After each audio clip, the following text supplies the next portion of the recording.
우리가 지금 현재 이 유마경이라는 경전은 바로 대승불교의 어떻게 보면 그 시작의 그런 분위기 속에서 만들어진 경전이고, 특히 이제 이 유마거사의 그 가르침 속에서의 핵심은 뭐냐면 불의사상이에요. 무슨 사상이요? 불의사상. 그래서 유마경 하면 나중에 이제 이 불의에 대한 개념이 경전에서 서해지게 되는데, 지금 이 제자품에서도 각 제자들에게 설하는 내용이 전부 불의의 개념을 설하고 있어요. 그러니까 불의라고 하는 것은 뭐예요? 둘이 아니다라는 거예요. 모든 것은 하나예요. 하나. 특히 이제 부처님의 법은 모든 것을 어떤 구분해서 나누어서 보는 것이 아니라 전체를 하나로 보는 것이 불법이에요. 그래서 부처님 법안에는 좋고 나쁜 것도 없고 너와 나도 없고, 그죠? 옳고 그름도 없고 아무것도 없다 이 말이에요. 모든 것은 하나예요. 하나. 다 하나예요. 그렇기 때문에 뭐가 없어요? 중생과 부처도 없고. 근데 예를 들면 이 불이라고 하는 것은 하나의 그 관점에서 모든 것을 보는데, 우리가 가지고 있는 의식은 뭐요? 이 분별, 자꾸 나누려고 하잖아요. 그 나누려고 하는 것이 뭐냐면 나를 기준으로 해서 좋고 싫고, 나를 기준으로 해서 옳고 그르고, 그죠? 나고 너고 이런 식으로. 그래서 그렇기 때문에 예를 들면 유마거사의 아주 그 참 명언이라고 할 수 있는 중생이 아프니 나도 아프다라는 말은 중생과 내가 둘이 아니다라는 거예요. 중생과 내가 둘이 아니다. 그래서 이러한 불의사상을 중심으로 해서 지금 이제 이 유마경의 이제 가르침들이 설해지고 있다라고 여러분들이 이해하시면서 보도록 하겠습니다. 좀 복습들 하세요. 자, 오늘은 186조 수보리와 취식에 대한 이제, 앞에서는 이제 뭐가 나왔었습니까? 가섭존자가, 그죠? 가섭존자가 이제 걸식에 대한 개념이 나왔었죠. 그래서 실제 이제 부처님 당시 때는 스님들의 특히 식과 식생활과 관련해서는 모든 식생활은 걸식을 통해서 식생활이 이루어지게 됩니다. 그래서 바루를 가지고 공양때가 되면, 그래서 금강경 같은 경우는 이제 그 장면이 아주 처음에, 그죠? 서문에 자세하게 나오고 있죠. 그런데 이제 이 가섭은 늘 가난한 사람에게 가서 이제 걸식을 하고, 또 이제 이 수보리라고 하는 제자는 늘 부잣집에 가서 걸식을 해요. 안한도 그랬다고 합니다. 그러니까 이것 또한 뭐냐면 불의사상에서는 저촉되는 개념이죠. 가난하고 부자라고 하는 이 개념을 두면 안 된다라는 거예요. 근데 이제 앞에서도 이제 가섭에게 자비심은 조금 있긴 있지만은, 그죠?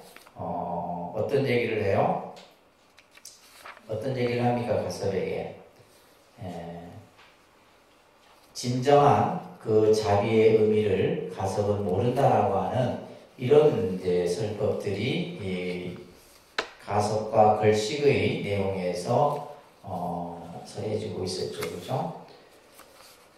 자, 그 다음에 우리가 이제 오늘, 그래서 자비심은 있으나 널지가 못하다는 말을 이제 유마거사가 이제 어떻게 보면 경책의 소리를 한 거죠, 그죠?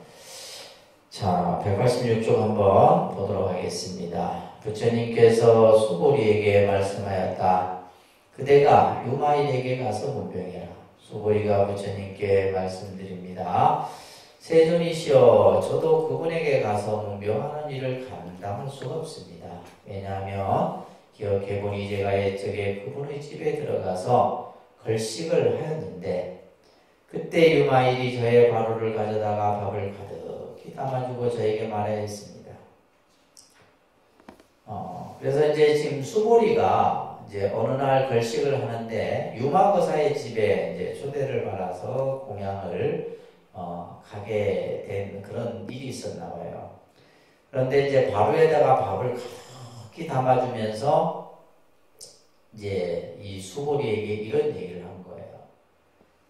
자, 이게 유명한 말입니다. 따라합니다. 수보리여, 만약 능히 음식에 평등한 사람은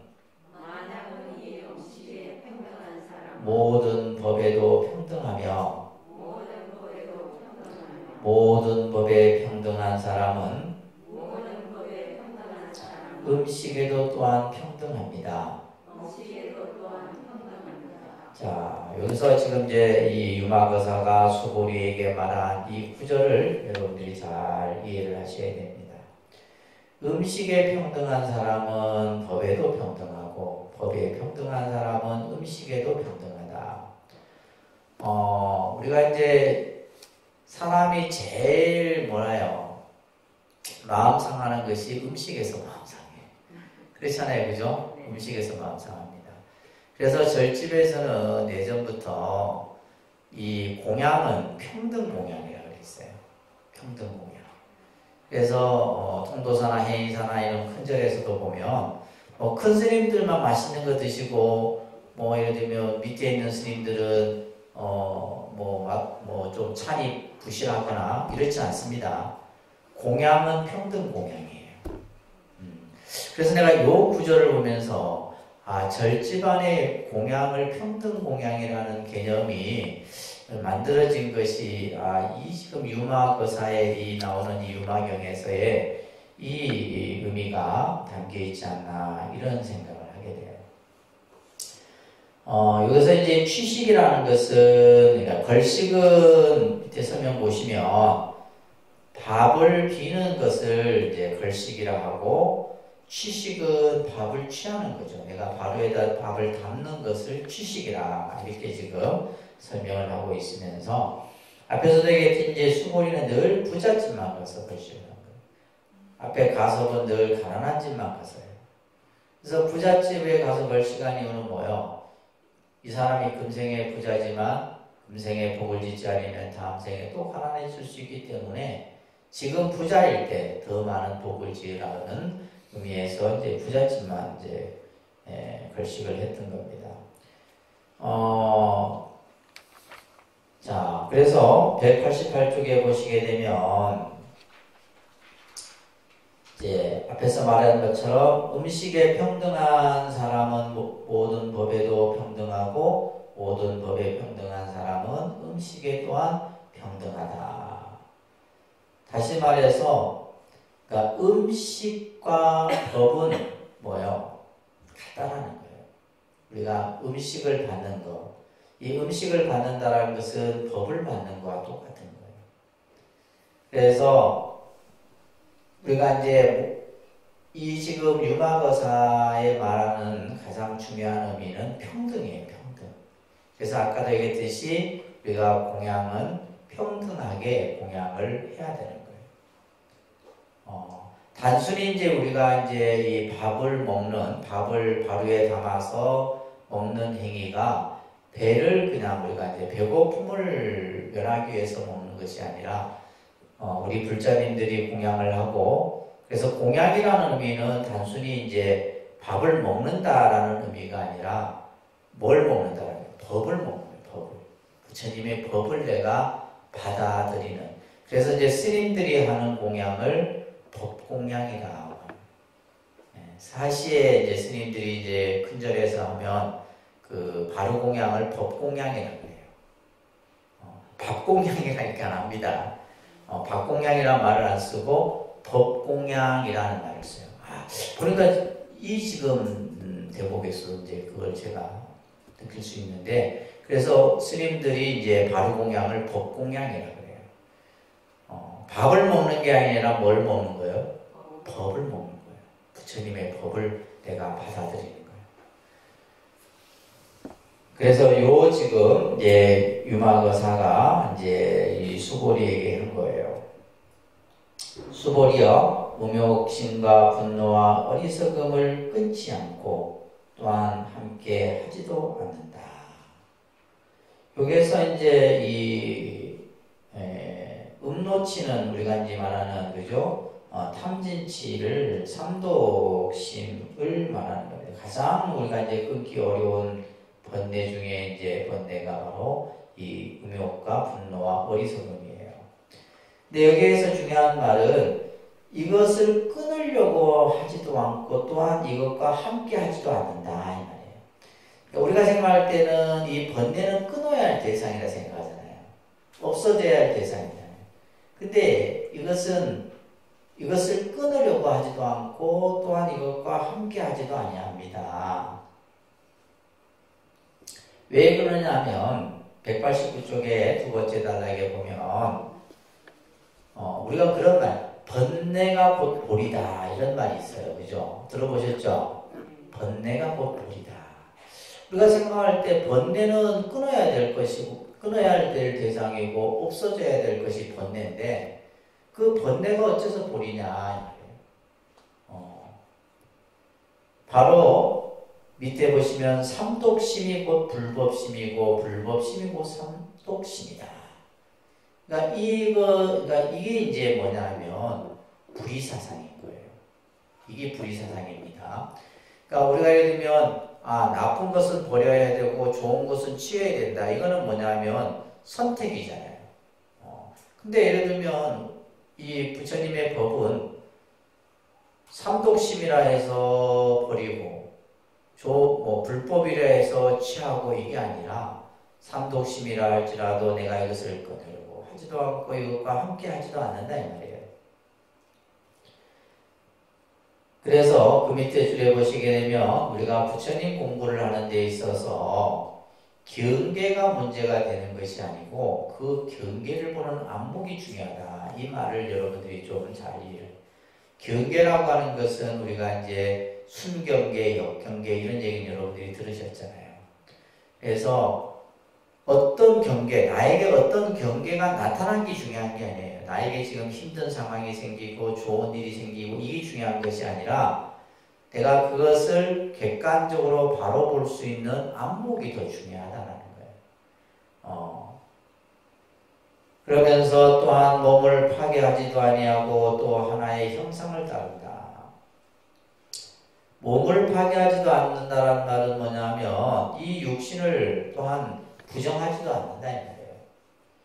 우리가 앞에서는 막 이제 몸에 대해서 그죠? 이 몸이라는 것이 부정하고 더럽고 온갖 오물로 가득 찼다라고 무상하고 그죠? 이런 얘기가 나왔었는데 바로 몸을 파괴하지도 않고 또한 하나의 형상을 따른다.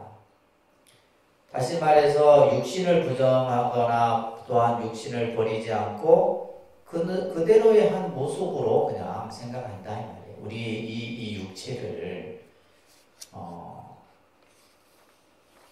자 그러면서 190쪽에 보게 되면 어리석음과의 착을 없애지도 아니하고 그러면서 밝은 지혜와 해탈을 일으킨다.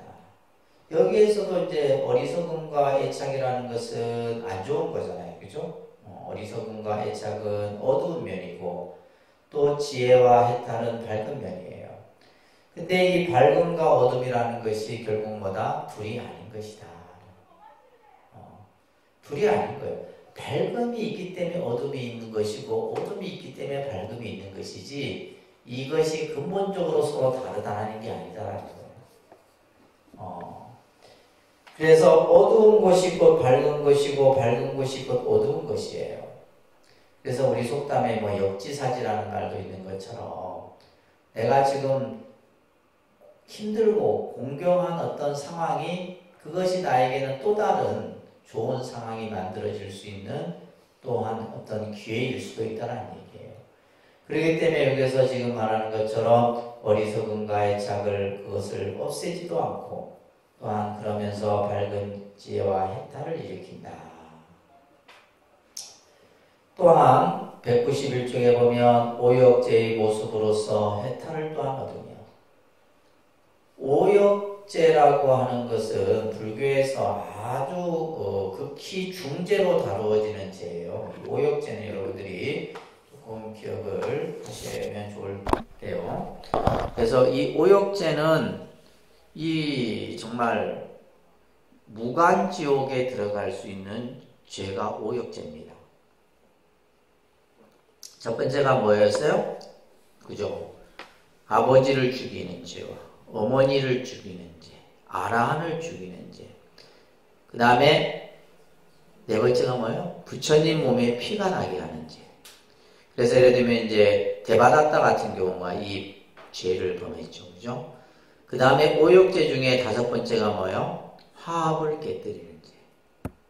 화합을 깨뜨리는 죄. 이게 중죄입니다. 중죄. 그러니까 예를 들면 뭐 살생하고 도둑질하고 이거는 오역죄에 안 들어가. 그래서 특히 이제 이 승단의 화합을 깨뜨리는 죄는 오역죄 중에 마지막 다섯 번째예요. 이것으로서 자 이러한 오역죄의 모습으로서 해탈을 얻는다. 생각해 보세요. 아니 오역죄 나쁜 짓을 했는데 어떻게 해탈을 얻어? 라고 생각할 수 있는데 이 오역죄를 짓고서도 그 모습으로 또한 해탈을 얻고 또한 뭐요? 이것은 벗어남도 아니고 속박되는 것 또한 아니다. 다시 말해서 여기서도 이제 불의의 개념이 나오는 거예요. 맨 아래 보게 되면 죄의 속박과 죄로부터의 해탈이 뭐요? 결국 둘이 아니다라는 거예요.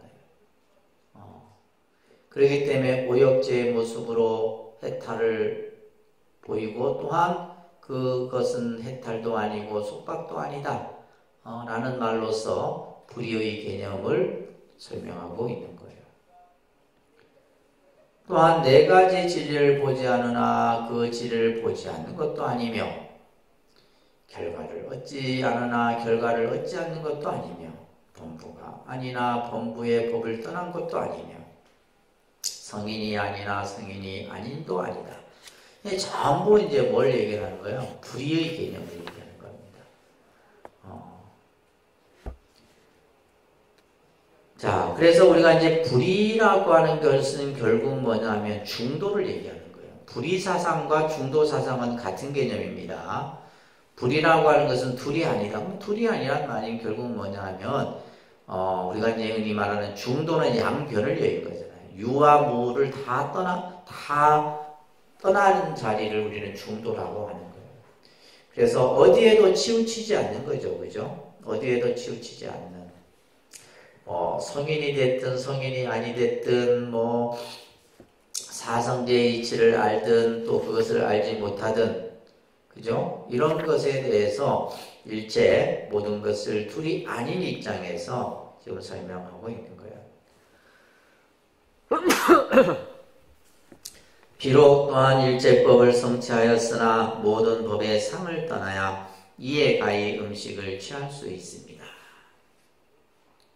일제법을 성취했다라고 하는 것은 부처님의 모든 가르침을 다 이루었으나 그죠? 그 모든 법의 상을 또 떠나 부처님의 가르침을 다 그것을 성취했으나 그에 대해서 집착하지 않아야 돼요. 그죠? 우리가 법을 얻었어도 그 법에 집착하지 않아야 된다라는 금강경의 가르침처럼 일체법을 성취하였으나 모든 법의 상을 떠났어요. 이것이 이제 우리가 음식을 취한다. 아까 취식이라는 말은 내가 밥을 받는 거잖아요. 그죠? 밥을 비는 거는 걸식이고 밥을 내가 먹는 것은 취식이에요. 그러니까 이 밥이라는 것이 결국 뭐예요? 법과 같은 것이다. 이렇게 해야지 법을 내가 취하는 것이다. 라는 설법을 지금 이제 수보리에게 한 거예요. 그러면서 수보리야 부처님을 보지 말고 법을 듣지도 말며 부처님을 보려 하거나 또 법을 들으려고도 하지 말아라 해요. 또한 저 외도들의 육사인 불안나가석과 밀가리 구사이지와 산자야 비라 지자와 아기다시 시 흠바라와 가타쿠나 가전념과 니건타야 제자 등이 그대의 스승이니. 이 말은 무슨 말이냐면 부처님도 보지 말고 법도 듣지도 말아라 이렇게 얘기하면서 육사외도를 가리키는 거예요. 육사외도. 이 육사외도가 바로 너의 스승이다 이렇게 얘기하는 거예요.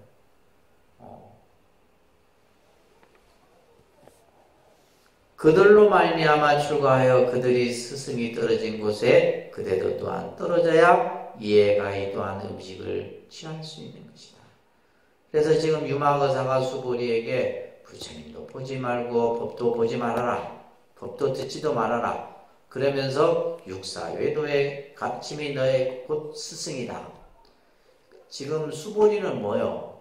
부처님과 부처님 법만이 오로지 바르다라고 생각을 하고 있던 거예요. 육사외도의 가르침은 이것은 뭐예요? 사도다. 외도다.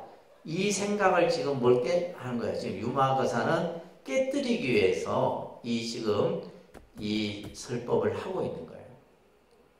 그렇잖아요. 우리가 생각할 때 부처님 법만이 최고고 다른 것은 다 외도의 가르침이다. 이렇게 생각할 수 있잖아요. 우리는 보통. 근데 그렇게 해서는 밥을 취할 수 없다는 거예요. 그러니까 육사외도를 스승으로 삼아라. 이렇게 지금 하고 있는 거예요. 그 얘기를 지금 여기서 하고 있는 겁니다. 자, 이 얘기는 194쪽 5째 줄에 보면 부처님 법에도 치우치지 말고 외도 육사에도 치우치지 말라는 거예요. 그죠? 어디에도 치우치지 마라. 우리가 예를 들면 이것은 정법이고 이것은 사법이다. 이런 거 없어요. 그러니까 우리가 이제 중생의 견해에서 보면 무엇이 옳고 무엇이 그런 것이 있죠. 그죠? 그러니까 우리가 보면 전부 자기의 입장에서 시비를 논하잖아요, 우리는. 그죠? 근데 부처님 법의 입장에서 보면 옳음도 없고 그름도 없는 거예요. 그러니까 여러분들이 이제 신앙생활 하다 보면 간혹 이제, 이렇게 해야지 맞고 이렇게 하면 안 돼. 이거 하잖아. 그러니까 제발 그런 거 하지 말라고 말이야. 맨날 얘기하잖아요. 맞는 것도 없고 틀린 것도 없는 거예요. 무슨 말인지 이해되세요? 네? 보도카 보살님 이해되시죠? 무엇이 맞고 무엇이 틀리다. 이렇게 해야 되고 이것이 이렇게 해야 되고. 그러니까 이거는 뭐 이 독림선언은 보면 간혹 보면 내가 정해놓은 것도 아닌데 본인들이 이미 내 생각대로 정해놓고 그냥 해서는 된다 안 된다 이렇게 한단 말이에요. 그렇게 하면 안 돼. 그러니까 이제 뭐냐면 이제 그러한 분별적 의식이 결국은 뭐냐면 갈등을 만들어내는 거예요. 왜냐하면 생각이 다 틀리잖아. 그러니까 이 지금 불의사상은 우리 중생들이 가지고 있는 각각의 견해들을 전부 깨뜨려 버리는 거예요.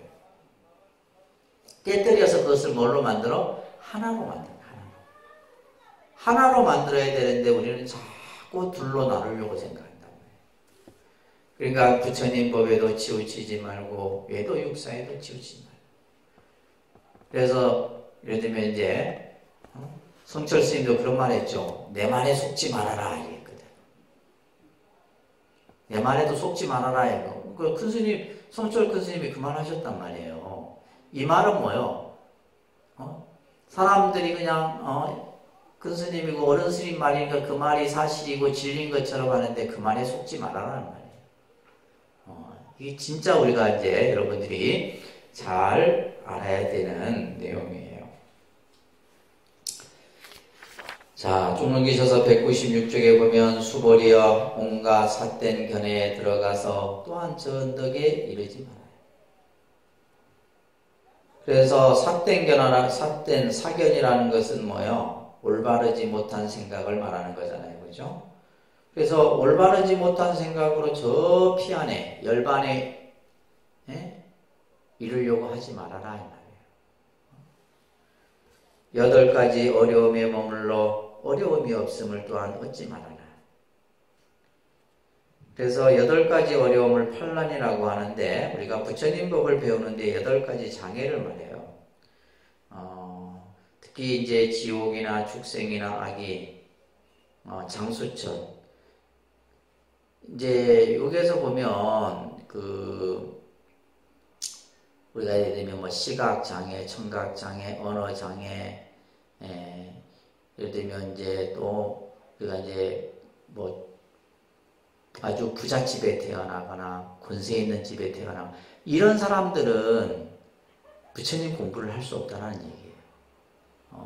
예를 들면 지옥 중생들도 부처님 법을 공부할 수 없고 악의도 할 수 없고 천상도 할 수 없어. 그런 마음을 못 내. 부처님 공부하려고 하는 마음을 못 낸다 이 말이에요. 오직 부처님 마음을 공부를 낼 수 있는 것이 어디예요? 인간이에요. 인간. 인간 중에서도 또 못 내는 사람이 있어요. 장애가 있는 사람은 내기가 힘들어. 또 너무 또 부잣집에 태어나거나 아주 그냥 좋은 집에 태어나도 도심을 일으키기가 어렵다는 거예요. 이것을 지금 판란이라고 합니다. 그러면서 이 유마거사는 무엇을 얘기를 하냐면 197쪽에 보면 어려움 속에서 살라다. 어려움 속에서 우리가 이제 부처님 공부를 잘 지어갈 줄 알아야 된다는 거예요. 그래서 옛 스님들이 제가 항상 간혹 얘기하죠. 등 따시고 배부르면 도심이 안 일어난다. 실제 그렇습니다. 우리가 법당에 막 그냥 바람이 불고 그냥 손이 막 꽁꽁 몰고 해야지 도심이 일어나지 그냥 드득해갖고 무슨 도심이 일어나. 아니요. 이런 얘기하면 이제 그죠 뭐가 돼요? 세대 차이가 난다 했었구만. 나 때 얘기했었구만. 그러니까 우리가 보면 이제 저희들이 그러니까 스님들도 보면 저희가 이제 수행했던 시대하고 지금 스님들이 수행하는 시대하고 너무 다른 거예요. 그러니까 우리는 뭐냐면 힘들고 어려웠을 때 얘기를 하면 뭘 하면 요즘 그러면 아무도 안 합니다. 그래. 아무도 안 합니다. 그러니까 지금은 점점 힘들고 어려운 일은 안 시키거든요. 그러니까 힘들고 어려운 일을 경험해보지 못하고 나중에 힘들고 어려운 일을 당하면 그걸 어떻게 이겨내려고? 못 이겨냅니다. 그래서 우리가 때로는 아주 힘든 어떤 그 과정을 겪어놔야지만 이제 단단해질 수가 있는 거예요. 내가 단단해질 수가 있어요. 그래서 어려움 속에서 살라는 것이다. 어려움이 있어야 불법이 귀한 줄 안다라는 말이에요. 아까 제가 얘기한 기한의 발도심이라는 말이 이거예요.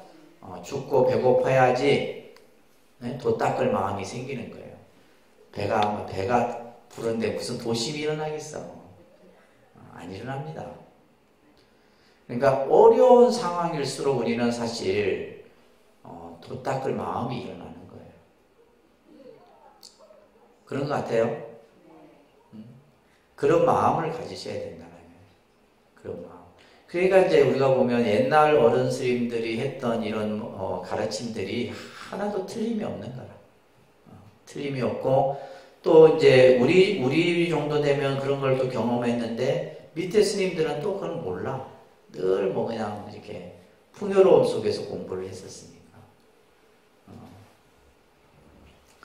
번뇌와 함께하여 청정한 법을 떠나라. 번뇌와 함께하라는 거예요. 번뇌와. 우리는 번뇌를 자꾸 벗어나려고 하잖아요. 그죠? 번뇌를 벗어나려고 한단 말이에요. 근데 번뇌와 함께해라. 그러니까 여러분들이 이제 우리가 살고 있는 이 사바세계는 번뇌를 벗어날 수가 없습니다. 그냥 번뇌를 즐겨. 그냥 번뇌를 즐기고 그냥 세상의 풍파를 그냥 하나 내가 헤쳐간다는 생각으로 살아야 돼.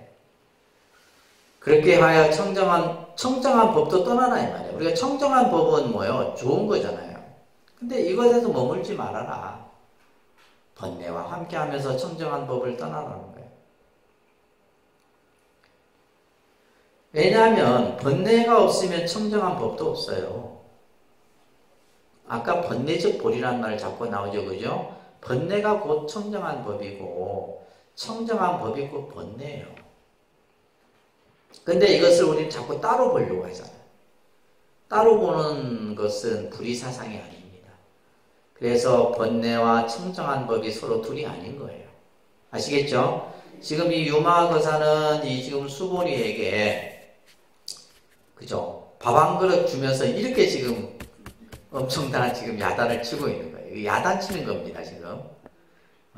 수보리가 가지고 있는 뭐요?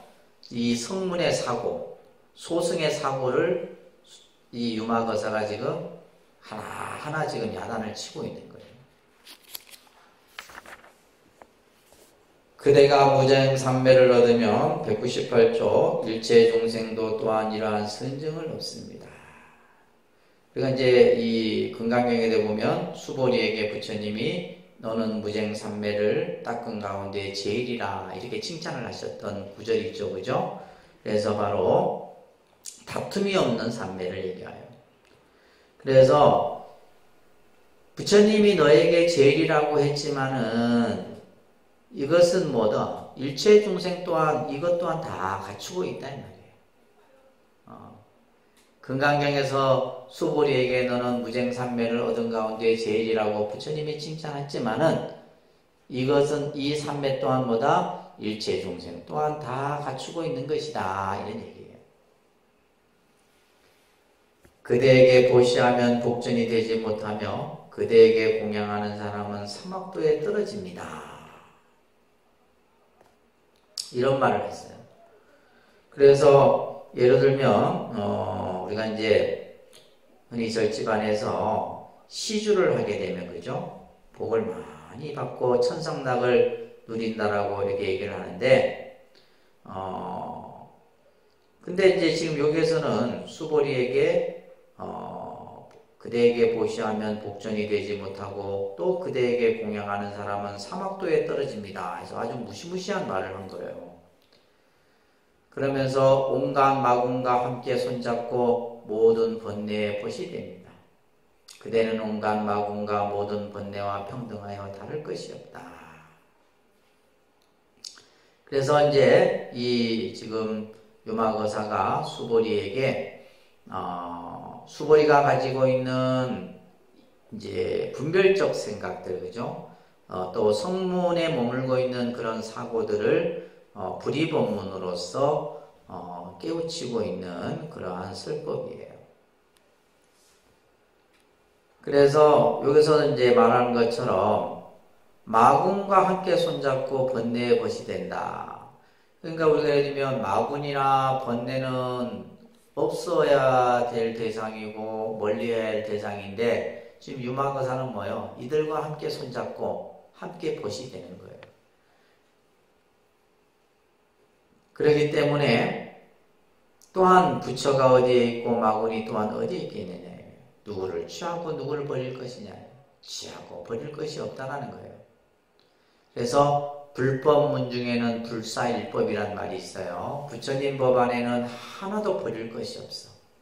한 법도 버릴 것이 없습니다. 그러니까 우리는 뭐냐면 좋은 것은 취하고 나쁜 것은 버린다는 사고를 가지고 있잖아요. 지금 이 유마거사는 수보리에게 뭘 얘기해요? 나쁜 것도 취하고 좋은 것도 취하고 나쁘고 좋은 것이 없다는 얘기예요. 나쁜 것을 취해야지 좋은 것도 같이 있는 거예요. 그 안에. 또 좋은 것 안에는 뭐가 있고 나쁜 것이 있는 것이고 그래서 번뇌와 보리가 다 둘이 아니다라는 이 설법을 얘기를 하고 있는 겁니다. 일체 중생에게 원한의 마음이 있으며 모든 부처님을 비방하고 법을 헐뜯는다. 대중의 단체에 들어가지 아니하고 마침내 열반을 얻지 말아야 하나니 만약에 이와 같으면 비로소 가히 음식을 취할 수 있을 것이다. 지금 여기서 이 문장에서도 보면 전부 지금 반대적 개념을 지금 설명하고 있어요. 중생에게 원한의 마음을 가지고 부처님을 비방하고 법을 헐뜯고 대중에 들어가지 아니하고 또한 열반도 얻지 말아야 한다. 그렇게 해야지만 네가 비로소 이 음식, 이 법을 받을 수 있다. 그러니까 이제 우리가 가지고 있는 기본적인 어떤 생각과 정반대 얘기를 지금 이 유마거사는 하고 있는 거예요. 그죠? 그래서 여기서 말하고 있는 것처럼, 우리가 이제 예를 들면 좋은 것, 올바른 것, 바른 것, 이런 어떤 기존에 가지고 있는 생각들을 하나하나 깨뜨리고 있는 거예요. 계속해서 이제 불의에 대한 개념을 다 같이 얘기하는 겁니다. 그때 저는 세존이시여 이 말을 듣고 망연자실해서 이것이 무슨 말인지를 알지 못했다. 그러니까 수보리는 무슨 말인지도 개념도 모르고 계속 이제 유마거사가 질책 아닌 질책을 한 거죠. 어떻게 답을 해야 할지도 알지 못해서 바로를 그냥 두고 집에서 나오려고 했다. 자기 심정이 밥을 얻으러 갔다가 그냥 그 밥을 담아준 그 바로를 그냥 놓고 나오려고 했다. 그때 유마일이 말합니다. 여보시오 수보리여 바로를 가져가시고 두려워하지 마시오. 왜냐하면 여러께서 변하여 만든 사람이 만약 이 일을 따진다면 어찌 두려움이 있겠습니까? 라고 하여 저는 두려움이 없습니다. 라고 했습니다. 유마일이 말하기를 자 따라합니다. 일체 모든 법이 하나의 모습과 같으니 지금 그대는 지금 두려워할 것이 없습니다. 그래서 위에 본문에 보시면 일체 제법이 여한 화상하니 라는 말이 있어요. 그죠? 일체 모든 것은 다 하나와 같다. 하나의 모습과 같은 거예요. 하나라고 하는 것은 실체가 있는 것이 아닌 헛개비를 말하는 거예요. 일체는 전부 하나의 모습과 같은 것이다. 그렇기 때문에 두려워할 것이 없다 이런 얘기예요. 왜냐하면 일체의 연설이 하나의 모습을 떠나지 않습니다. 지혜로운 사람들은 문자에 집착하지 아니하기 때문에 두려워하는 바가 없습니다. 왜냐하면 문자의 본성을 떠나서 문자가 없는 것이 해탈이기 때문입니다. 해탈의 모습이란 곧 모든 법입니다. 라고 하였습니다. 자, 여기서 지혜로운 사람들은 문자에 집착하지 아니하기 때문에 두려워하는 바가 없다. 이제 이 말을 지금 유마거사가 하고 있죠, 그죠? 그래서 우리가 예를 들면 특히 유마경도 보면 선적인 그러니까 우리가 이제 말하는 선에 대한 기본 개념들이 담겨 있어요. 우리가 이제 선이라고 하는 것은 문자나 언어에 대해서 집착하는 것을 경계하고 있잖아요, 그죠? 여기서도 지금 보면 문자와 언어에 집착하지 말라고 지금 얘기를 하고 있는 거예요. 그러면서 해탈의 모습이라는 것이 그죠? 곧 법이다. 유마일이 이러한 법을 설할 때 200명의 천자들이 법안이 청정함을 얻었고 그러므로 저는 그분에게 가서 문병한 일을 감당할 수가 없습니다. 이렇게 지금 이제 수보리가 부처님께 자기가 문병하지 못하는 이유를 수보리에게 걸식을 가서 밥을 얻고 나서 이제 수보리가 취식에 대한 밥을 얻는다라는 것은 곧 뭐다? 법을과 같은 것이다. 그래서 우리가 이제 여러분들이 절에서 먹는 공양은 밥 공양이 아니라 무슨 공양? 법 공양이다. 이 생각하고 드시는 법을 먹는 거지 밥을 먹는 게 아닙니다. 아시겠어요? 근데 여러분들은 밥을 먹으려고 하니까 내가 절에서 공양을 하는 것은 부처님 법을 내가 취하는 거예요. 여기에서 모두가 다 하나다. 일체 연설이 하나고 문자가 하나다. 그렇기 때문에 우리가 집착할 것도 없고 두려워할 것도 없다라는 얘기예요. 전부 모든 것은 하나와 같은 것이다. 그죠? 우리가 이제 꿈인 줄 알고 하나와 같은 줄 알면 우리가 현상에서 두려워할 것이 없는 거예요. 자, 그 다음에 이제 부처님이 설법제일 불운하 존자에게 문병을 또 가도록 합니다. 지금 10명의 제자들이 다 간다고 지금 얘기하는. 나중에 이제 문수보살이 갑니다. 문수보살이. 이 부처님의 성문 제자들이 가지 못하고 이제 나중에 보살품에서 이제 문수보살이 가게 되는데, 자, 불운하는 설법제예요. 부처님 제자 가운데 설법을 가장 잘하고 또 언어에 능통했답니다. 그래서 이 불운하 존자가 실제 5개 국어, 6개 국어를 했다 할 정도로 그 당시에 다양한 그런 언어적 능력을 가지고 또 말을 표현함에 있어서 논리적으로 아주 잘 설명하고, 그래서 설법제일 불운하 존자라고 얘기를 하죠. 그죠? 부처님께서 불운하 미다라나 자에게 말씀합니다. 그대가 유마일에게 가서 문병해라. 불운하가 부처님께 말씀드렸다. 세존이시여 저도 그분에게 가서 문병하는 일을 감당할 수 없습니다. 왜냐하면 기억해보니 제가 옛적에 큰 숲속 한 나무 밑에서 새로 배우는 여러 비구들을 위하여 설법하고 있었다. 그러니까 이제 이 불운하 존자가 새로 이제 출가한 스님들을 모아놓은 자리에서 설법을 하고 있었던 그 장면을 지금 얘기하는 거죠. 그때 유마일이 저에게 와서 여보시오 불운하여 번정의 선정에 들어가서 이 사람들의 마음을 관찰한 후에 설법해야 합니다. 더러운 음식으로서 보배로 된 그릇에 담아서는 안 됩니다. 자, 여기서 이제 이 유마거사가 어떻게 설법을 해야 하느냐에 대한 내용이 나와요. 자, 우리가 이제 항상 여러분들 법을 들을 때 뭐 해요? 입정에 들잖아요. 어떤 청법을 우리가 할 때 반드시, 그러니까 예를 들면 그냥 입정쭉 비춰서 입정에 드는 게 아니에요. 그래서 법을 설하기 전에는 먼저 그 입정의 시간을 통해서 그 법사가 이 설법을 듣는 여러분들의 마음을, 청법자의 마음들을 전부 헤아리고 이들이 지금 어떤 법을 얻기 위해서 이 자리에 있는가 헤아린 후에 법을 설해야 된다. 그냥 사람이 모여있다 해서 바로 법을 설해서는 안 된다는 얘기를 하고 있는 거예요. 그러면서 더러운 음식으로 보배로 된 그릇에 담아서는 안 됩니다. 더러운 음식으로서 보배로 된 그릇에 담아서는 안 됩니다. 이 말도 이제 유명한 말이에요. 그래서 그 밑에 보시게 되면, 그러니까 더러운 음식이라는 것은 뭐예요? 바로 이제 성문들이 가지고 있는 소승적 견해를 말해요.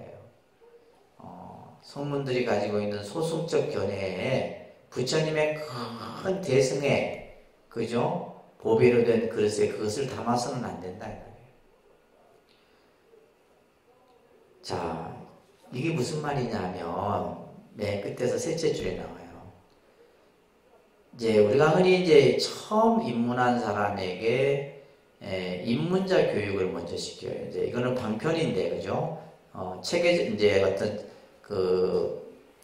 이제 차제를 두어서 공부를 하다 보니까 여러분들처럼 기본과정, 전문과정, 이렇게 해서 경전 또 감독과정 이런 식으로 이제 하는데, 기초를 가르치라는 뜻이 아니다. 불교를 처음 들어오는 사람에게 기초를 가르치는 것이 아니라 처음 온 사람에게 뭐부터 가르쳐라? 최상승의 그러한 고급 불교부터 가르쳐라. 이 얘기를 지금 하고 있는 거예요. 자, 그래서 지금 이제 더러운 음식으로 보배로 된 그릇에 담아서는 안 된다. 이 얘기를 하는 거예요. 그러면서 비구들의 마음에 생각하는 바를 마땅히 알아야 합니다. 유리를 수정과 같이 취급해서는 안 됩니다. 그래서 먼저 법을 듣는 사람들의 마음을 잘 헤아린 후에, 유리는 뭐예요? 유리라고 하는 것은 아주 값이 나가는 그런 이제 칠보 중에 하나입니다. 그죠? 유리가 이제 값지고 귀한 것이고, 수정은 좀 낮은 것이에요. 그죠? 그래서 이 말은 밑에 줄 나옵니다. 대승근기의 수준이 낮은 소승법을 담지 말라라고 하는 말이에요. 대승의 큰 그릇에 소승을 담지 말아라. 이런 말씀을 지금 이제 하고 있는 거예요. 그래서 이제 우리가 흔히 이것도 사실은 어떻게 보면 근기에 따라서 다릅니다. 근기에 따라서 이제 상근기 인자는 바로 뭐요? 그냥 최상승법을 가르쳐 버리는 거. 그냥 바로 알아버리죠. 근데 근기가 낮은 사람에게는 뭐요? 최상승법을 가르칠 수가 없는 거예요. 자, 그 얘기를 지금 여기서 하고 있는 거예요. 그대가 능히 중생의 근원을 알지 못하면서 소승법으로서 일으켜서는 안 된다. 소승법으로서 일으켜서는 안 된다. 그에게는 스스로 상처가 없는데 붙대어 상처를 내지 마십시오. 그래서 중생의 근원을 알지 못한다는 말은 뭐예요? 그 중생이 가지고 있는 근기를 말하는 거예요. 근기. 사람이 가지고 있는 그 어떻게 보면 마음 생각들 그걸 알지 못하면서 소승법을 통해서 그 마음을 일으켜서는 안 된다. 이것은 마치 뭐요? 상처가 없는데 일부러 상처를 내는 것과 같다. 이렇게 비유를 듣고 있는 겁니다. 큰 길을 가고자 한다면 작은 길을 보아서는 안 됩니다. 큰 바닷물을 소의 발자국에 담을 수는 없습니다. 태양의 광명을 저 반딧불과 같이 생각하지 마십시오. 욕행 태도인데 막시 소경이다. 그죠? 우리가 큰 길을 가고자 한다면, 그죠? 큰 길을 가고 있으면서 우리는 자꾸 새길을 보면 안 된다는 거예요. 큰 길로 그냥 쭉 나가야 되는 거예요. 그래서 유명한 이제 무문대도라는 말이 있고, 그죠? 무주대도라는 말을 같이 지금 설명하고 있는데, 그래서 우리가 큰 어떤 수행의 뜻을 가지고 있는 사람은 작은 것에 기웃거려서는 안 된다라는 얘기를 하고 있는 겁니다. 그래서 태양의 광명을 저 반딧불처럼 생각하지 말라는 거예요. 자, 불운하여 이들 비구는 오래전에 대승을 마음을 여었으나 중간에 이 뜻을 잃어버린 것인데 어찌 소승법으로서 그들을 가르치십니까? 아까 이제 나무 아래에 모여있던 그런 이제 처음 말씀한 수행자들이 예전에 이미 대승법을 잘 익혔던 사람들이에요. 근데 이 대승법을 가진 사람들에게 소승법을 말하면 되겠느냐 이 얘기를 지금 하는 거죠. 그죠? 내가 소승법을 살펴보니 지혜가 미천한 것이 마치 맹인과 같아서 능히 일체 중생의 근기가 영리하고 둔한 것을 분별하지 못합니다. 라고 하였습니다. 그래서 우리가 이제 이 근기에 맞춰서 부처님의 법을 늘 써야 되는데 소승에 대한 소승의 생각을 가진 사람들은 마치 뭐예요? 맹인과 같아요. 그렇기 때문에 이제 중생들의 근기가 수승하고 못하는 것을 알지 못한다라는 말로써 표현하고 있는 거예요. 그때 유마일이고 삼매에 들어가서 이 비구들로 하여금 스스로 숙명을 알게 합니다. 숙명이라는 것은 이제 지난 과거세의 일들을 쭉 그냥 꿰뚫어 아는 것을 이제 숙명통을 얘기하는 겁니다. 그들은 일찍이 500부처님의 조소에서 여러 가지 덕의 근본을 심어서 세상의 깨달음을 회항했습니다. 즉시에 그 사실을 확연히 알고 다시 본심을 얻었습니다. 이에 여러 비구가 유마일의 발에 머리 숙여 예배하였습니다. 그때 유마일은 그로 말미암아 그들에게 설법하여 최상의 깨달음에서 다시는 물러서지 않게 하였습니다. 제가 생각하니 성문들은 사람의 근기를 살펴볼 줄 모르고 알맞게 법을 써하지도 못합니다. 그러므로 저는 그분을 문병하는 일을 감당할 수 없습니다.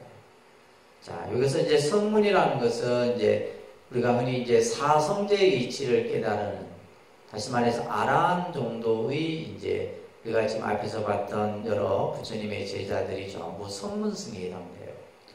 그래서 우리와 같은 이런 소승의 생각을 가진 이들이 어찌 유마거사를 문병할 수 있겠느냐, 이런 이제 이야기를 푸르나 존자가 하고 있는 거죠.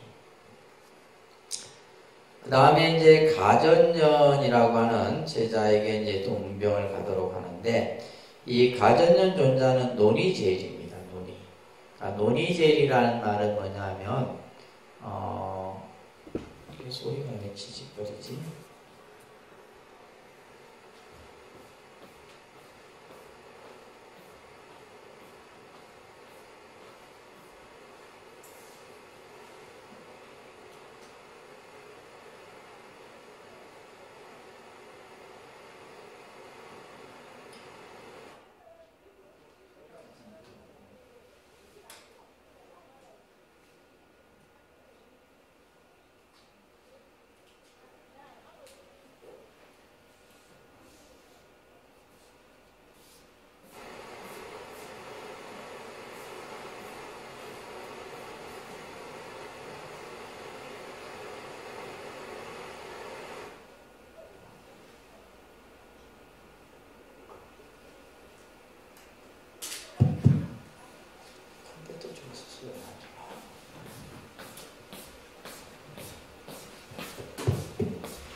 자, 그 다음에 가전년 존자는 부처님 제자 가운데 논의라는 말은 말 그대로 토론, 논리적으로 이렇게 여러 사람들과 토론하는 것을 가장 잘 즐겨했던 제자가 가전년 존자예요. 부처님께서 가전년에게 말합니다. 그대가 유마일에게 가서 문병해라. 가전년이 부처님께 말씀드리죠. 세존이시여, 저도 그분에게 가서 문병하는 일을 감당할 수가 없습니다.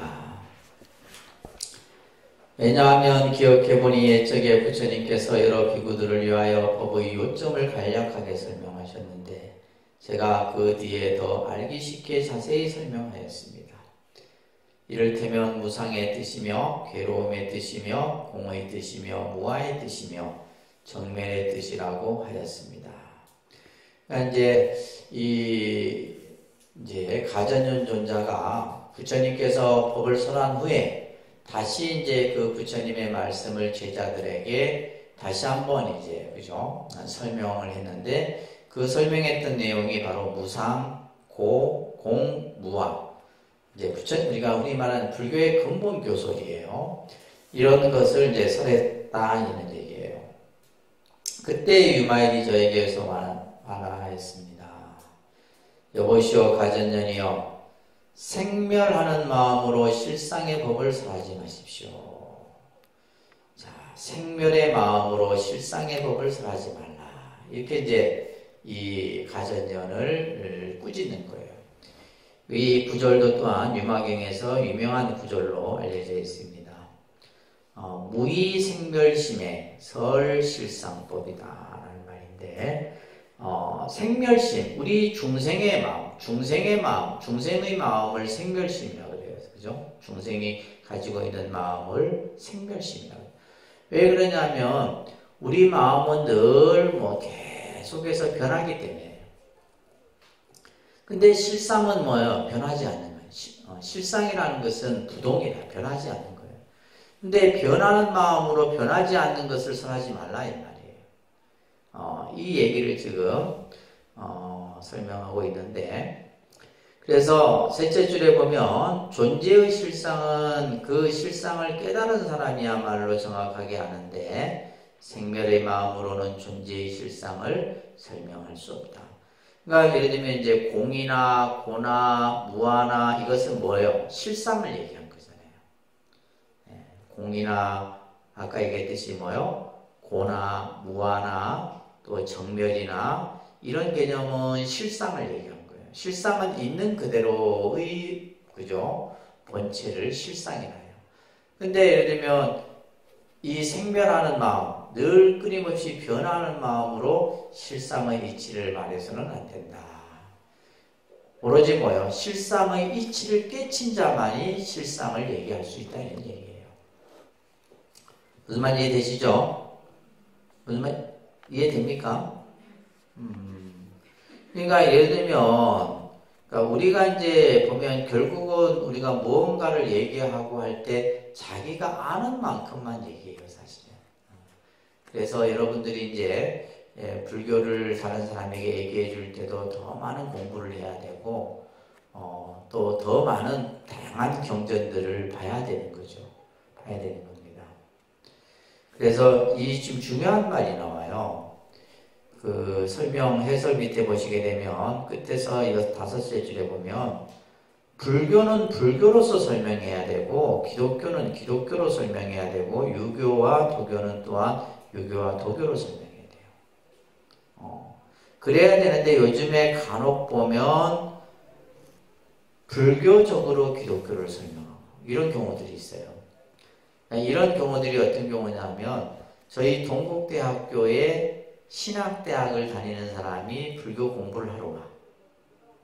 그러면 이 사람은 뭐냐면 불교를 뭐요? 기독교식으로 설명을 해요. 틀리죠? 틀립니다. 아무리 잘한다 해도 틀리단 말이에요. 그러니까 예를 들면 제가 이제 동국대학교에 있을 때 신부님이 공부를 했어요. 신부님이 불교를 공부하는데 그러면 이분은 뭐요? 불교를 카톨릭식으로 이해를 하는 거예요. 또 그것을 카톨릭으로 접목을 시켜. 그러면 이 사람이 불교를 어디 가서 얘기한다고 그게 불교가 되겠어요? 불교의 가르침이 될 수가 없다는 얘기예요. 무슨 말인지 이해되시죠? 그래서 우리가 불교를 불교적으로서 기독교를 설명한다든지 또 다른 어떤 종교를 설명하는 것은 잘못된 것이다. 이 얘기를 지금 하고 있는 거예요. 가전연이요 모든 법은 마침내 불생불멸하는 것이 이것이 무상의 뜻입니다. 이제 유마거사의 설법이에요. 모든 법은 불생불멸하는 것이다. 이것이 바로 무상이다. 모든 것은 불생불멸이에요. 생겨남도 없고 멸함도 없는 거예요. 이것이 바로 무상의 것이고 또한 오음을 통달하여 텅 비어서 고통이 일어나는 바가 없는 것이 바로 괴로움이다. 그래서 오음은 뭐예요? 우리가 색수상행식을 말하는 거예요. 이것을 다 통달해서 아무런 고통이 일어나는 바가 없는 것이 괴로움이고 또한 모든 법이 구경에 있는 바가 없는 것이 공이다. 구경이라는 것은 마침내 필경, 끝에 이런 뜻이에요. 그래서 모든 법이 구경에는 있는 바가 없는 것이 공의 뜻이고 또한 아와 무아가 둘이 아닌 것이 바로 무아의 뜻입니다. 법은 본래 그렇지 아니하지만 지금은 소멸하지 않으니 바로 또한 정멸의 뜻입니다. 이러한 법을 설할 때 저 여러 비구가 마음의 해탈을 얻었고 그러므로 저는 그분을 문병하는 일을 감당할 수 없습니다. 그래서 지금 이제 이 가전연이 부처님 제자 가운데 논리적으로 그 뜻을 풀고 설명하는 것을 잘하지만 이제 이 유마거사가 생멸하는 마음으로 실상을 말하지 마라. 그러면서 이제 부상이나 고나 무아나 이런 어떤 부처님의 그 실상의 이치를 이제 잘못 설했다는 것을 이제 꾸짖는 거죠. 그죠? 그러면서 이제 이 가전연 또한 문병을 할 수 없다. 그 다음에 이제 아나율이라는 제자는 천안제일입니다. 천안제일. 그러니까 천안제일은 뭐요? 저 하늘 세계까지, 하늘의 이 세계까지도, 천상의 세계까지도 볼 수 있는 그런 신통을 얻은 제자가 아나율 존자예요.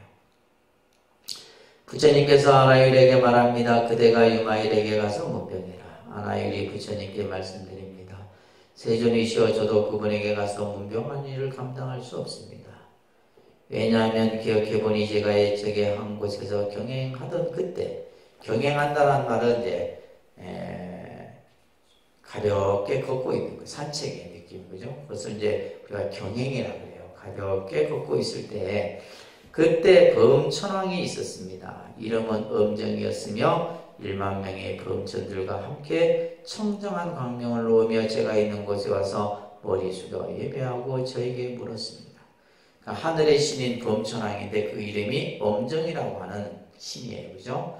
이 신이 이제 자신을 데리고 있던 여러 천신들과 함께 이제 이 아나일 존자에게 예배를 한 거예요. 그러면서 아나일의 천안으로 보는 바가 얼마나 됩니까? 아나일 존자는 천안통을 얻었으니까 아나일 존자가 어디까지 볼 수 있느냐 이렇게 물은 거예요. 어디까지 볼 수 있느냐 이렇게 물었더니 제가 곧 대답했습니다. 어진이여 저는 서가모니 부처님의 국토인 삼천대천 세계를 보기를 마치 손바닥에 있는 암마르 과일을 보는 것과 같이 한다. 그러니까 이 지금 아나일 존자는 뭐냐면 이 삼천대천 세계, 이 우주를 마치 뭐요? 손바닥에 과일 하나 보는 것처럼 훤히 볼 수 있다. 이렇게 지금 이 하늘의 신에게, 범천 신에게 얘기를 한 거예요. 대단한 능력이죠, 그죠? 대단한 능력이에요. 이 우주를 손바닥에 있는 과일 하나를 보듯이 다 볼 수 있는 신통을 가진 제자가 바로 이 아나일 존자입니다. 그때 유마일이 저에게 와서 말하였습니다. 여보시오 아나일이여, 천안으로 보는 것이 형상을 지음이 됩니까? 형상을 지음이 없는 것입니까? 지음이 되는 겁니까? 형상을 지음이 없습니까? 가령 형상을 짓는다면 곧 외도들의 5가지 신통과 같고 형상, 모양으로서 만약에 그것을 본다면 이것은 당신 말고도 다른 외도들도 이런 신통들을 가지고 있다 이런 얘기예요. 아나일 존자 당신 말고도 외도들도 또한 이러한 신통들이 있다 이 말이에요.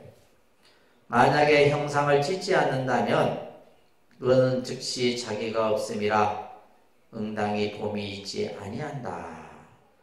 다시 말해서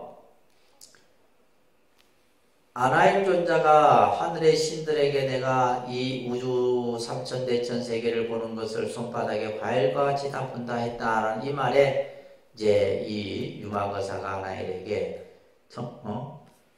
그죠? 천안으로 보는 것, 다시 말해서 신통의 눈으로 보는 것은 형상이 지은 것입니까? 다시 말해서 모양이 있는 것이냐?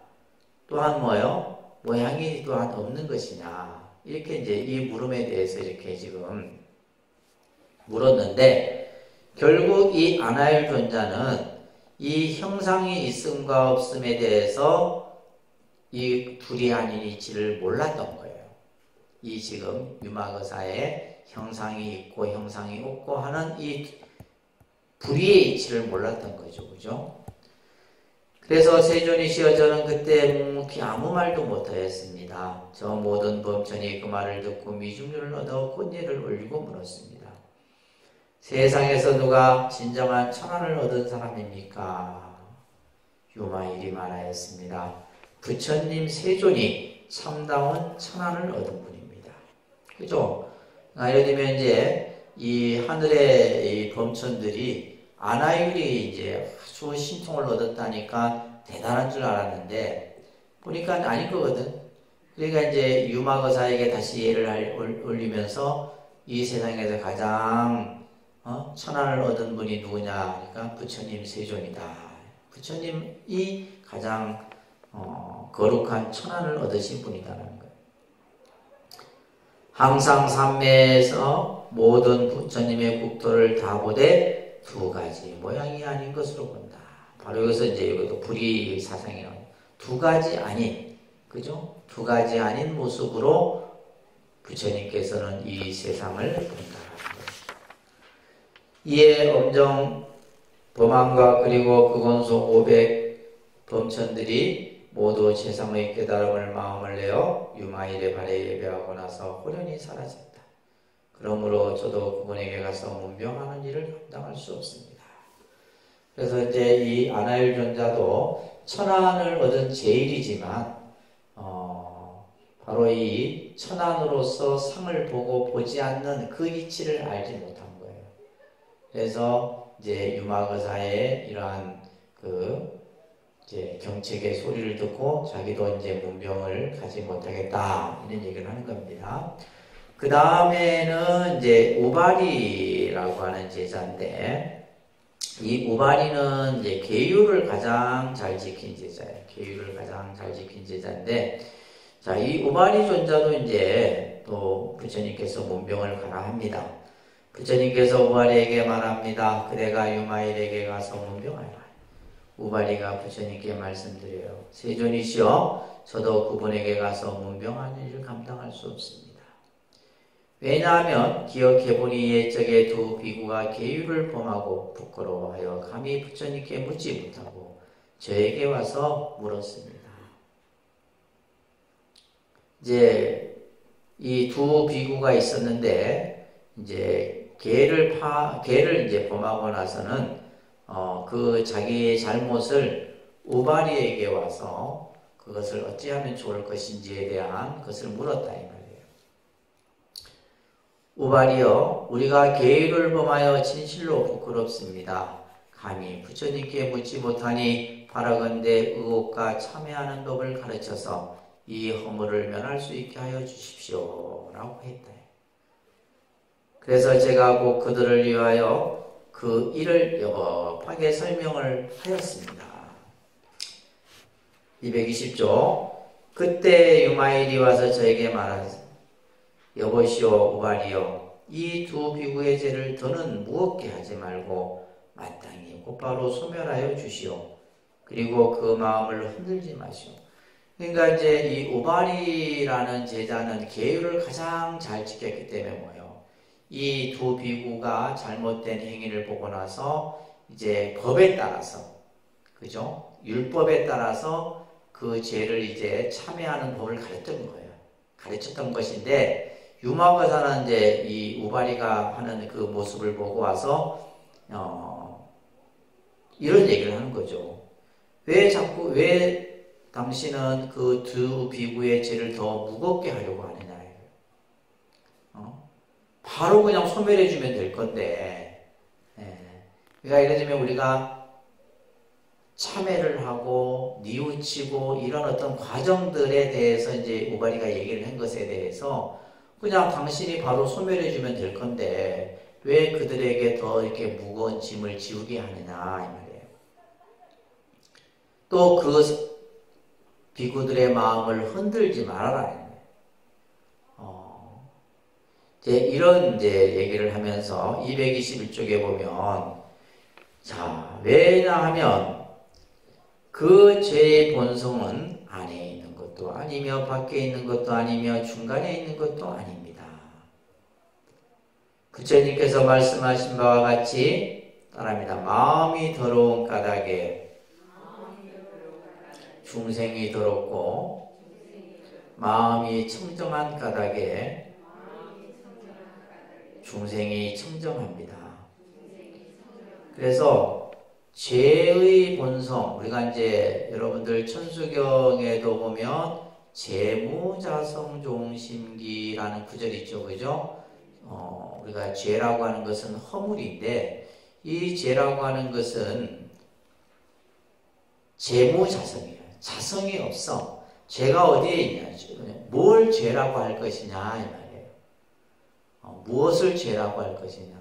우리는 그렇잖아요. 이 사람이 어떤 것을 잘못했어. 근데 그 잘못한 것을 우리는 그냥 이 사람이 어떤 행위를 해서 어떻게 했으니까 잘못했다 하지만은 그 죄라는 것은 뭐야? 실체가 있다 없다? 없다라는 거예요. 근데 그 죄라고 하는 것은 자성이 없지만은 뭐예요? 마음으로부터 일어난 거다. 마음으로부터 살생을 하고 마음으로부터 거짓말을 하고 마음이 일어나서 욕을 하고 마음이 그 사람을 뭐하게 만들었다라는 거예요. 청정하지 못하게 만들었다는 거예요. 그렇기 때문에 마음이 더러움으로 중생이 더러운 것이고 마음이 청정하면, 그러니까 예를 들면 아까도 얘기했듯이 유마거사는 우발이에게 그냥 그 죄를 지은 두 비구의 마음을 그냥 즉시에 싹 없애주면 될 건데 굳이 그냥 참회하고 뉘우치라 하고 뭐 하라고 그냥 이렇게 이제 율법에 따라서 그걸 한 거예요. 그러니까 예를 들면 이제 우리 뭐 스님들 같은 경우 뭐 가서 법당에 가서 3,000배 하라고 그냥 마음으로 뉘우치면 될 건데 가서 3,000배 하라니까 얼마나 그 시간 동안 힘들겠어요. 네, 그런 예예요. 그러나 마음 또한 안에 있는 것도 아니고 밖에 있는 것도 아니며 중간에 있는 것도 아니다. 마음이 그러한 것과 같이 죄의 더러움도 또한 그러하며 모든 법이 또한 그러하여 진열을 벗어나지 않습니다. 그래서 222페이지 보면 이제 천수경에 나오는 구절의 설명이 있죠, 그죠? 죄란 자성이 없는 것이고 다만 마음으로부터 일어나는 것이다. 마음이 만약 소멸하면 죄 또한 없어져. 그죠? 우리가 마음이 싹 그냥 그것을 내가 한 행위에 대해서 그것을 싹 녹여 없어져 버리면 죄 또한 없어지는 것이다. 그리고 죄도 없어지고 마음도 없어져. 제망신멸이에요. 제망신멸. 죄도 없어지고 마음도 없어져. 이 두 가지가 다 공해져 없어버리면 이것을 우리는 진정한 참회라 이런 말을 하잖아요. 그죠? 그래서 우리가 이 죄라고 하는 것, 허물이라고 하는 것은 결국 마음이 짓는 것인데 이 마음이라는 것 또한 안에 있는 것도 아니고 밖에 있는 것도 아니고 중간에 있는 것도 아니다 이 말이에요. 그래서 여기서 말하는 것처럼 죄가 없는데 참회가 무엇이겠는가? 참으로 뜨거운 태양이 설이나 눈을 녹이는 것과 같은 이 말이 바로 이제 유마거사의 그 가르침이에요. 그냥 우발이 당신이 그냥 그 두 비구의 그냥 죄를 소멸시켜 버리면 될 것인데 굳이 그냥 율법을 따라가고 오히려 더 무거운 마음을 앉혀서 되겠느냐 이런 이제 얘기를 하는 거예요. 만약에 우발이가 마음의 모습으로서 해탈을 얻었을 때 더러움이 있을 수 있겠습니까? 이렇게 이제 물어요. 제가 말하였습니다. 아닙니다. 유마일이 말하였습니다. 일체 중생의 마음의 모습에 때가 없는 것 또한 이와 같은 것입니다. 우발이요, 따릅니다. 망상이 더러움이요, 망상 없음이 청정함이며, 전도가 더러움이요, 전도되지 않음이 청정함입니다. 나를 취함이 더러움이요, 나를 취하지 않음이 청정함입니다. 자, 여기에서는 이제 우리가 더럽다, 깨끗하다라고 하는 거, 그죠? 더럽다, 깨끗하다라고 하는 것 또한 이제 이 불의의 사상에서 보면 이것이 둘이 아니다라는 거예요. 이 얘기를 여기서 지금 하고 있는 겁니다. 우발이여 일체법이 생기고 소멸하여 머물지 않음이 헛개비와 같고 번개불과 같고 모든 법이 서로 상대하지 않으며 내지 한순간도 머물지 아니하니 그래서 이거는 이제 예를 들면 뭐 금강경에서 나오는 말과 일체유의법이 어몽한포양이라는 말과 같은 말이에요. 모든 것은 다 덧없고 무상한 것이고 그죠? 인연에 의해서 만들어진 것은 전부 한순간도 정지됨이 없어 머물지 않는다 이 말이에요. 끊임없이 생멸 변화하는 것이 일체법의 모습이다라는 거예요. 그렇기 때문에 제법은 모두 허망하게 보는 것이라 꿈과 같고 불꽃과 같고 물에 비친 달과 같고 거울 속의 영상과 같아 망상으로부터 생긴 것이다. 그래서 지금 이제 예를 들면 우리가 무명이라는 것도 결국 뭐냐 하면 호련무명이라는 말이 나와요. 그러니까 호련무명이라는 말은 결국 뭐예요? 무명이라는 것 또한 우리 마음에서 그냥 갑자기 쑥 생겨난 거예요. 호련이. 그와 같듯이 모든 것은 다 일체 제법, 일체 여기서의 제법이라는 것은 모든 현상들은 다 허망하고 꿈도 허망하고 불꽃도 또 달도 거울 속의 영상도 이것이 전부 뭐다? 망상으로부터 일어난 것이다. 이러한 것을 아는 사람은 참으로 계율을 받드는 것이며 이런 사람이 계율을 잘 지키는 사람이다. 뭐 예를 들면 살생을 하지 않고 도둑질을 하지 않고 이게 아니라 일체법이 무상하고 일체법이 허망한 줄 아는 것. 꿈과 같고 그죠? 그래서 이러한 것을 아는 사람은 참으로 잘 이해한 사람이라 합니다. 이에 두 비구가 말합니다. 참으로 뛰어난 지혜로다. 우바리로서는 능히 미치지 못할 경지로다. 계율을 가장 잘 지키는 사람으로는 능히 말할 수 없는 경지로다. 그래서 이제 누굴 칭찬하고 있는 거예요? 유마거사를. 유마거사. 그래서 우바리가 계율을 가장 잘 지키는 제자지만 이 유마거사로부터 어떻게 하는 것이 계율을 가장 잘 지키는 것인가에 대한 설법을 여기서 듣고 있는 거예요. 자, 225쪽에 보면 모든 존재를 눈에 보이고 귀에 들리는 것과 같이 존재하는 것으로 아는 것은 모두가 잘못된 소견이다. 그래서 일체 유의법 요몽함, 그러니까 유의법이라는 것은 인연에 의해서 만들어지는 것은 이것은 전부 모든 것은 실체가 없는 것이에요. 우리가 존재하는 것 같지만 그것은 존재하는 것이 아니다라는 거예요. 근데 이제 우리는 이제 존재한다라고 생각하는 거죠, 그죠?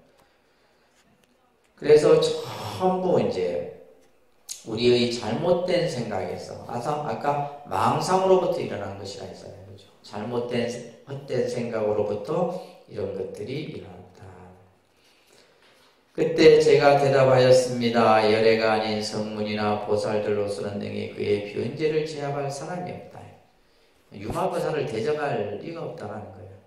그의 지혜가 밝게 통달한 것이 이와 같았습니다. 그때 두 비구가 의혹과 회한이 곧 없어져 최상의 깨달음에 대한 마음을 내고 소원을 세워 일체 중생에게 모두 다 이러한 변제 얻기를 바라며 그러므로 저도 그분을 문명하는 일을 감당할 수가 없습니다. 자, 그 다음에 이제 라우라에 대한 얘기가 나오죠. 라우라. 10명의 제자들이 두 분의 제자를 들어가야 되네.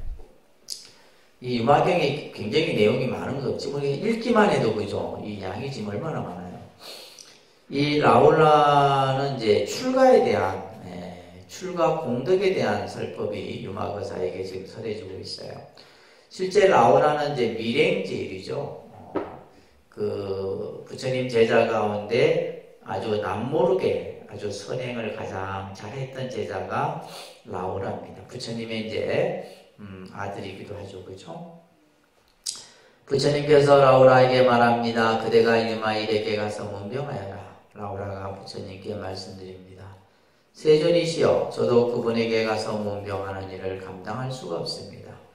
왜냐하면 기억해보니 옛적에 비아리성의 여러 장자 아들들이 저희 처소에 와서 머리를 숙여 예배하고 물었습니다. 여보시오 라우라여, 그대는 부처님 아들입니다. 전룡왕의 지위를 버리고 출가하여 돌을 닦으니 그 출가란 것은 무슨 이익이 있습니까? 하고 물었습니다. 저는 곧 여법하게 출가한 공덕의 이익을 설명해 주었습니다. 그래서 당시 이제 그 비아리성의 여러 장자의 많은 이제 아들들이 이 라우라에게 출가를 하기 전에 이제 먼저 출가 공덕에 대한 그 이제 질문을 하고 이 질문에 대해서 이제 라우라가 여기서 말하는 것처럼 여법하게 출가의 공덕의 이익을 설명해 줬다라고 나오잖아요, 그죠? 그래서 출가하는 그 공덕이 얼마나 수승한가에 대해서 우리 스님들이 배우는 그 교과 치문에 보게 되면 한 집안에 한 아들이 출가하면 그러니까 그 집안의 7대 조상이 천상락을 누린다는 그 구절이 있거든요. 우리가 이제 그때 이제 스님들이 다 무슨 생각을 했냐면, 야, 내가 출가함으로 인해서 우리 집안에 뭐요? 7대의 조상들이 다 생천을 했다. 할 거 다 한 거잖아요. 그죠? 근데 어떻게 스님들을 불효자라고 할 수 있냐, 이 말이에요. 한 집안에, 한 아들이 출가해서 그 출가의 이익에 대한 이제 어떻게 보면 치문이라고 하는 책에서도 보면 이제 출가 공덕에 대해서 이게 출가한 일이 작은 일이 아니다. 그래서 이제 여러분들 228조 보면 순치황제 출가시라고 하는 이 유명한 출가시예요. 그래서 중국의 황제입니다. 중국의 이제 순치황제라는 황제인데 이제 늘 이 황제는 출가에 대한 생각을 가졌었던 거죠. 그래서 보면 100년을 산다 해도 36,000날이건만 승가의 한가한 반나절에 미치겠는가. 그래서 100년 동안 부귀영화를 누리고 내가 화롭게 살지만은 스님들의 수행하는 그 반나절에 미칠 수 있겠느냐.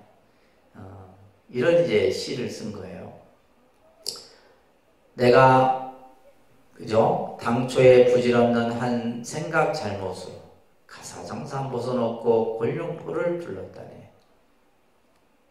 이 몸은 그 옛적에 서방의 한 납자였는데 그 어떤 인연으로 이 제왕가에 떨어졌나. 이 유명한 순치황제의 출가시예요. 그래서 이 순치황제가 늘 황제로서의 어떤 생활을 하면서도 늘 뭐예요? 한편으로는 출가를 늘 꿈꿨던 인물. 그러니까 우리가 이제 고려시대 때 보면 송강사를 중심으로 해서 16분의 이제 그죠? 이제 국사가 나왔는데 그 고려시대 보면 주로 왕자들이 출가가 많습니다. 대각국사 의천도 왕자 출신이고, 그래서 이제 보면 왕자나 또 이렇게 왕이 출가하는 경우들이 중국 역사에도 있었고 우리나라 역사에도 많이 나오죠, 그죠? 그래서 출가의 공덕이 작지 않다는 얘기예요. 그때 유마일이 저에게 와서 말합니다. 여보시오 라오라여, 그렇게 출가한 공덕의 이익을 말하지 마십시오. 왜냐하면 이익도 없고 공덕도 없는 것이 출가입니다. 이제 라오라는 출가의 공덕이 이리 크다라고 막 이제 얘기를 한 것에 대해서 유마거사는 뭐요? 진정한 출가라고 하는 것은 이익도 없고 공덕도 없는 것이 출가입니다. 이렇게 얘기를 한 거예요. 조작이 있는 법이란 이익도 있고 공덕도 있음을 이야기하지만 조작이 있는 법은 유의법을 말합니다. 그래서 우리가 유의법, 무의법 여러분들 배우셨죠, 그죠? 조작이 있는 것은 유의법이고 조작이 없는 것은 무의법인데, 유의법의 입장에서 보면 출가란 이익도 있고 공덕도 있지만, 그죠? 무의법에서 보면 이익도 없고 공덕도 없다는 얘기예요. 그래서 출가라는 것은 무의의 법이다. 무의법이다. 출가란 무의의 법입니다. 그렇기 때문에 무의법 가운데는 이익도 공덕도 없습니다. 이 얘기를 이제 유마거사가 하고 있습니다. 라오라여 대저 출가란 저것도 없고 이것도 없으며 또한 중간도 없습니다. 62종의 견해를 떠났으며 열반에 머무나니 지혜로운 이가 받아들일 바며 성인들이 행할 바입니다. 그래서 이 진정한 출가라고 하는 것은 결국 뭐예요? 중도적 어떤 입장을 지금 얘기를 하고 있는 겁니다. 그래서 출가라고 하는 것은 끝에서 셋째 줄 보면 모든 존재의 존재 원리와 존재의 실상을 이해하듯이 그렇게 이해해야 한다는 거예요. 그래서 62종의 견해를 떠나서 열반에 머문다라는 것은 62종의 견해라고 하는 것은 이제 여러 당시에 부처님 당시 때도 많은 사상가들이 있었어요. 그 사상가들이 각자 가지고 있는 견해들인데 이제 그 견해를 다 떠난 그 자리가 그 견해를 떠나서 그죠? 열반에 머무는 것이 바로 진정한 출가다라는 얘기를 하고 있으면서 230쪽에 보면 출가라고 하는 것은 온갖 마군을 항복받고 오도를 제도하는 것이다. 예, 출가를 함으로 인해서 뭐냐면 어떤 여기서 온갖 마군을 항복받는다는 것은 마군은 뭐예요? 우리가 말하는 온갖 재앙을 말하는 거예요. 그 재앙을 다 조복하며 오도를 제도한다는 것은 지옥, 악의, 축생, 그죠? 아수라, 인간을 전부 이제 이 오도를 이제 인도 천도까지 지옥, 악의, 축생, 인도, 천도를 오도, 오치라고도 얘기하는데 이것을 전부 제도하는 것이 바로 출가다.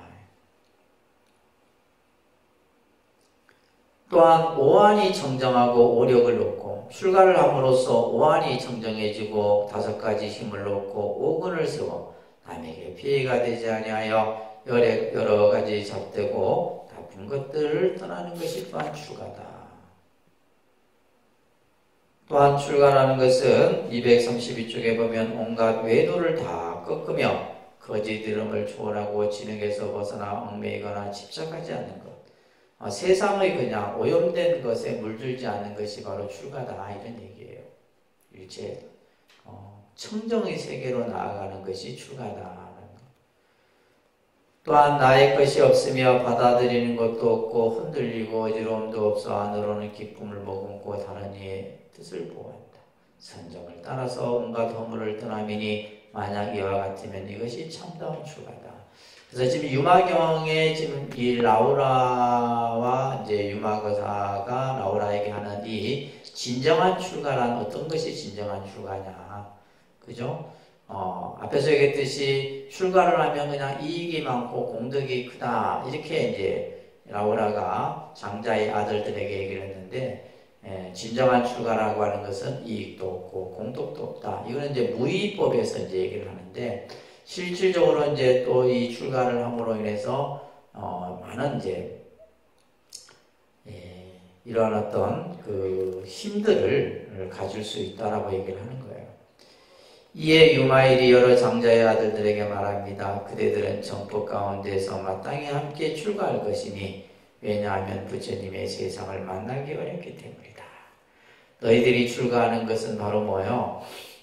부처님의 법을 이제 만났기 때문에 출가하는 것이니 부처님 법 만나는 것이 어렵잖아요. 실제 부처님 법 만나기 어렵고 그래서 우리가 이제 흔히 그런 말이 있어요. 사람으로 태어나기 어렵고 사람으로 태어나서도 보살님들이 듣기는 좀 안 좋겠지만 남자로 태어나기 어렵고 남자로 태어나기 어렵고 그 다음에 남자로 태어나서도 출가하기 어렵고 출가를 했어도 깨달음을 얻기 어렵다. 이런 이제 말이 있습니다. 여러 장자의 아들들이 말합니다. 거사시여 저희가 드리니 부처님께서 말씀하시기를 부모가 허락하지 아니하면 출가할 수 없다고 하였습니다. 유마일이 말합니다. 그죠? 이제 이 율장에 보게 되면 출가를 하기 위해서는 반드시 부모의 허락 동의가 있어야 돼요. 이거는 이제 당시 부처님께서 샤카족을 방문했을 때 그 종족의 모든 남성들이 다 출가를 하려고 해갖고 문제가 됐었어요.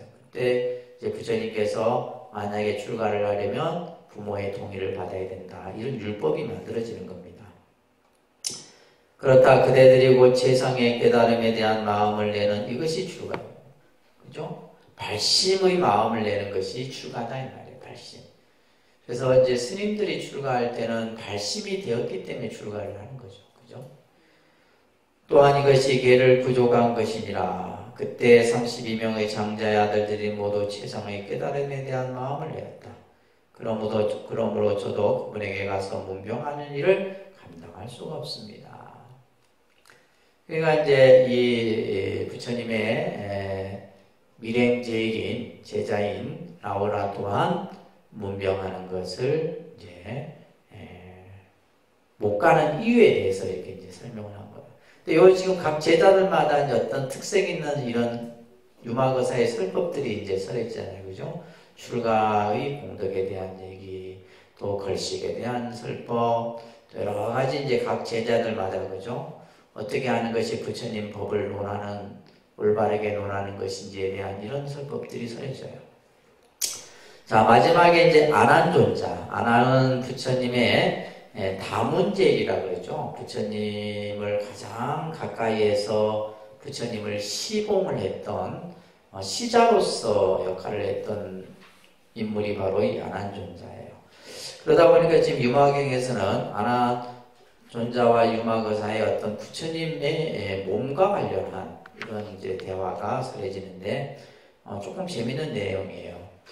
부처님께서 안한에게 말합니다. 그대가 유마일에게 가서 문병하여라. 안한이 부처님께 말씀드립니다. 세존이시여, 저도 그분에게 가서 문병하는 일을 감당할 수가 없습니다. 왜냐하면 기억해보니 옛적에 세존께서 몸에 작은 병이 있어서 우유를 꼭 써야 할 일이 있으라 제가 곧 발을 들고 바라문의 집 큰 앞에서 서 있었습니다. 그러니까 이제 이 안한이 항상 부처님을 이제 시봉을 하다 보니까 부처님도 이제 육체적인 좀 이렇게 병고를 치른 적이 몇 번 있었어요. 근데 이제 안한이 보기에는 지금 부처님 몸에 뭔가 조금 이제 문제가 생겼는데 뭐가 필요했냐면 우유가 필요했던 거예요. 우유. 그 우유를 이제 얻기 위해서 바라문 집 앞에서 기다리고 있을 때 이제 유마거사를 만나게 되는데 그때 유마일이 저에게 와서 말합니다. 여보시오 안한이여, 어찌하여 이런 새벽에 발을 들고 여기에 계십니까? 저는 말하였습니다. 거사시여, 세종께서 몸에 작은 병이 있어서 꼭 우유를 써야 하기에 그래서 이곳에 왔습니다. 이렇게 지금 답을 한 거예요. 자, 유마일이 말합니다. 237조 그만두시오, 그만하시오 이러면서 이제 아주 실책을 하는 거죠. 그죠? 안한이요, 그런 말 하지 마시오. 그러니까 안한이 아까 뭐라 했어요? 열애의 몸에 작은 병이 있어서 이 우유가 필요합니다. 이 얘기를 한 거잖아요. 근데 유마거사는 열애의 몸이라, 열애의 몸이라는 것은 금강과 같은 몸입니다. 그래서 열의 신자는 금강지체라. 이제 이 말도 유명한 말이에요. 열의 몸은 금강과 같은 몸이다. 그러니까 금강과 같다라는, 금강은 뭐예요? 부서지지 않는, 그죠? 깨지지 않는 그런 몸인데 어찌하여 그런 말을 이렇게 가벼이 하냐, 이렇게 지금 야단을 치는 거예요. 모든 악을 이미 끊었고 모든 선을 다 모아 가졌는데, 그죠? 부처님은 끊어야 될 것을 다 끊고 이미 갖춰야 될 것을 다 갖추신 분이에요. 근데 무슨 병이 있겠습니까? 그냥 조용히 돌아가십시오. 사람들에게 표시도 내지 말고 그냥 조용히 정사로 돌아가라는 거예요. 이제 지금 너무나 황당하겠죠, 그죠? 이 안한의 입장에서는 지금 부처님이 자기가 볼 때는 우유가 필요해서 내가 지금 이제 이 바라문 집 앞에서 우유를 얻으러 왔는데 이때 마침 유마거사를 만나서 이제 우유를 필요한 그 이유에 대해서 설명했더니 유마거사가 열애의 몸은 금강과 같은 몸입니다. 그러한 우유가 필요 없다라는 거예요, 부처님께서는. 안한이여, 열애를 비방하지 말며 다른 사람들이 이런 말 같지도 않는, 그죠? 다른 사람들이 이런 말 같지도 않는 말을 듣지 않도록 하십시오. 열애를 비방하지 말아라. 부처님 몸을 함부로 그렇게 얘기하지 말아라. 그리고 그런 말을 다른 사람들에게도 했어도 안 된다. 큰 위덕이 있는 여러 천신과 그리고 타방 정토의 여러 보살로 하여금 이런 말을 듣지 않도록 하십시오. 예를 들면, 그죠? 일반 중생들뿐만이 아니라 보살들까지도, 하늘에 있는 신들에게까지도 이런 말이 나가지 않도록 하라는 거예요. 안한이여, 전룡성왕은 작은 복만으로도 오히려 병이 없는데 어찌 하물며 열애께서는 한량없는 복으로 널리 수승하신 분이겠습니까? 돌아가십시오. 그러니까 예를 들면 이제 전룡성왕 같은 경우도 그죠? 이 전룡성왕이 되기 위해서는 정말 많은 그러한 공덕을 짓고 복을 지어야지만 될 수 있는 이 그 위치가 전룡성왕인데 이 전룡성왕 또한 오히려 병이 없는데 부처님께서는 뭐요? 이미 무량 대복으로 무량 한량없는 복으로 갖추신 분이 아니냐 이 말이에요.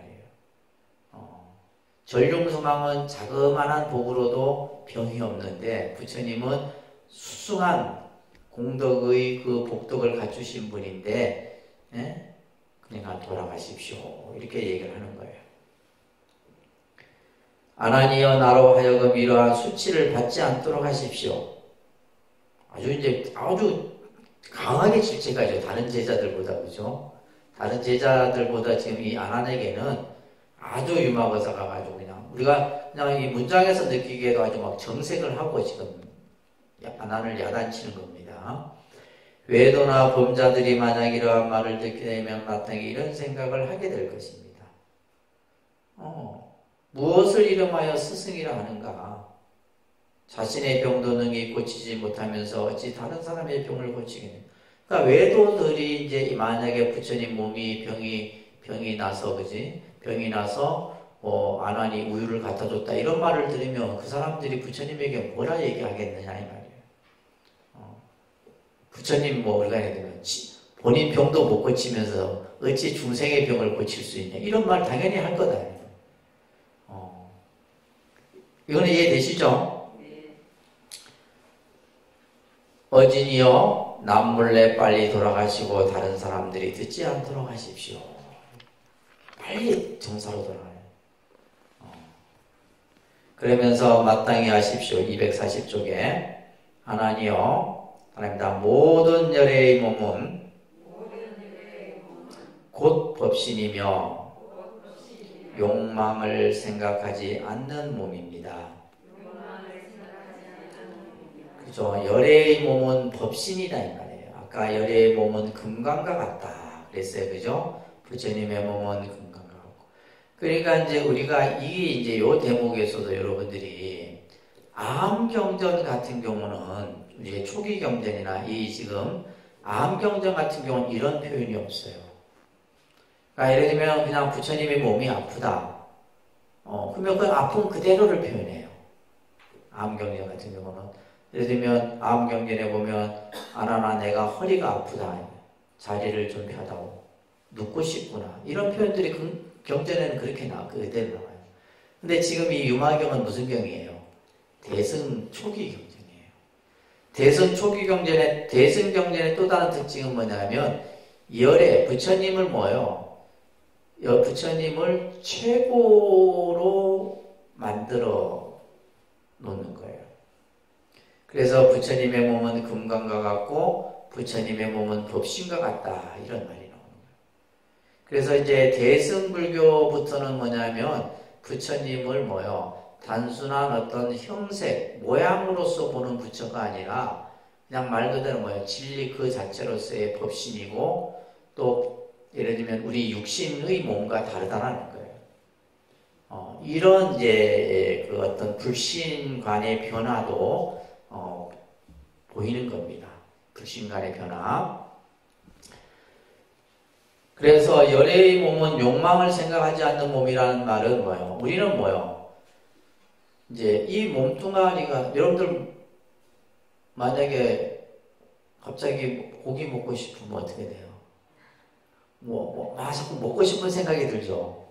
근데 부처님의 몸은 그게 아니다라는 거예요. 욕망을 생각하지 않는다는 것은 내가 뭐 먹고 싶고 뭐 먹고 싶고 뭐가 땡기고 그러니까 그거는 우리 육신이에요. 이 육신은 뭐냐면 그죠? 예를 들면 우리 몸에 뭔가 부족하면 뭐가 땡긴다 하잖아. 그건 왜 그래요? 육신이기 때문에 그래요. 근데 부처님은 욕망을 생각하지 않는 몸이다. 부처님은 세상의 어른이 되시어 삼계를 초월하였다. 부처님의 몸은 새어 흐르는 번뇌가 없어. 부처님의 몸은 번뇌로 인해서 고통을 받지 않는다는 거예요. 또한 모두 모든 새어 흐르는 번뇌가 다하였고 부처님의 몸은 조작이 없다. 부처님의 몸은 조작이 없다는 말은 인연에 의해서 만들어진 몸이 아니다라는 거예요. 법신이다 이런 얘기예요. 온갖 무의 제법에 떨어지지 않습니다. 이와 같은 몸에 무슨 병이 있겠습니까? 라고 하였습니다. 세존이시여 저는 그때 진실로 부끄럽고도 부끄러웠다 이 말이에요. 부처님을 가까이에 모셨으나 그동안 잘못 들은 것이 아닌가 하는 생각을 하였다. 바로 그때 허공 가운데서 소리가 들렸다. 아나니여 거사의 말씀과 같으니 다만 부처님께서 오탁 악세에 출현하셔서 병을 나타내 보이신 것은 중생을 제도하기 위함이니 그대로 하십시오. 이렇게 하늘에서 이제 이 소리가 들린 거예요. 그래서 실제로 이제 보면 부처님이 몸에 병이 나시고 또 예를 들면 열반을 보이신 것도 결국 뭐요? 중생을 제도하기 위함이다. 대승에서는 그렇게 보는 겁니다. 부처님께서 뭐 예를 들면 이제 이런 어떤 육신의 병이 나고 열반의 모습을 보이고 우리가 생각했을 때 부처님의 몸은 금강과 같다라면 영원해야 되잖아요. 근데 예를 들면 그러한 열반의 모습을 보인 것 또한 뭐다? 중생을 제도하고 중생을 교화하기 위한 하나의 방편으로서 설명을 하는 거예요. 아나니여 우유를 가지고 가는 것을 부끄러워하지 마십시오 라고 하였다. 세존이시여 유마일의 지혜와 변제와 이와 같으므로 저도 그분에게 가서 문병하는 일을 감당할 수가 없습니다. 이처럼 500명의 큰 제자가 각각 부처님을 향하여 그와의 본래의 인연을 이야기하며 유마일이 말한 바를 털어놓고 모두 다 그분에게 가서 문병하는 일을 감당할 수가 없습니다 라고 하였다. 제자품이 굉장히 깁니다. 그죠? 제자품이 이제 10명의 부처님의 제자 10명의 제자들이 각각 이 유마거사가 이제 병이 들어서 이제 문병을 부처님이 보내게 되는데 이런 10명의 제자들이 각각 그 문병을 가지 못하는 그죠? 그러한 이유에 대해서 지금 설명하는 내용이 바로 제자품이에요. 그 다음에 네 번째 이제 다음 우리가 이제 해야 될 것이 이제 보살품입니다. 보살품. 여기에서도 이제 보살들을 또 보내. 미륵 보살도 보내고 또 이제 여러 보살들을 지금 보냅니다. 이게 미륵 보살도 보내고 광엄동자도 보내고 또 보니까 뭐 자제 보살도 보내고 부처님이 계속 보내요. 그래서 이분들도 또 이제 유마거사를 만나서 이제 설법을 또 다 듣는 거예요. 그리고 나서 이제 나중에 문수사리 보살을 만나서 이제 문수보살이 이제 유마거사와 묻고 질문하는 요 품이 아주 최고의 절정의 품입니다. 유마경에서. 자, 오늘은 여기까지 하도록 할게요.